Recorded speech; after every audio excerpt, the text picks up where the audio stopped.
Jaren, and I'm here to bring you anything and everything interesting. I'm a nerd for technology, and I don't make the kind of dough to buy all the technology I really want, but I really like having the latest and greatest things that are coming out, and I've always wanted a faster computer, even if I didn't need all the extra speed. Speaking of computers, the ones we have today are relatively inefficient when compared to the greatest computer mankind has, the brain.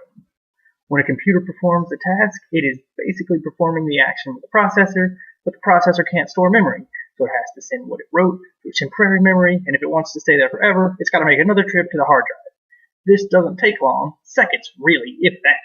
However, if it needed to complete a complex task, such as, figuring out a maze by itself, as an example, it would take an exponentially longer time for the computer to figure it out than an actual person, because it has to test each and every single possibility with the processor, send it to the memory, and then eventually the hard drive for each and every potential route.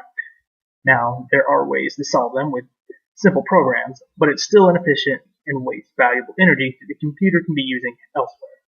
The human brain performs an action with the same neuron that it stores that memory in. So, I am speaking to you with the same neuron that is storing this as a memory for me to access later.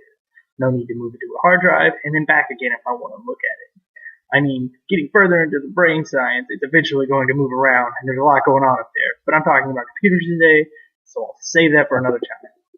For quite some time, people have been wanting computers to operate just like the human brain, because it's efficient.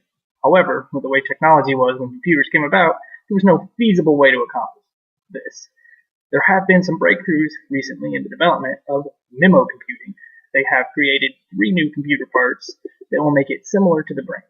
Basically, these new parts will make the computer will make it able to accomplish a task and then save it to memory without having to do a bunch of back and forth with the processor and hard drive. One of the parts still needs a little more development, though, as it is currently too large to be put in smaller computers. However, with the ever-increasing rate of technology, it's only a matter of time before they figure it out. Anyways, that's all I've got for you. And if you really like the concept, you should look up some articles on MemoComputing. And as always, till next time, I'll be searching for anything and everything interesting.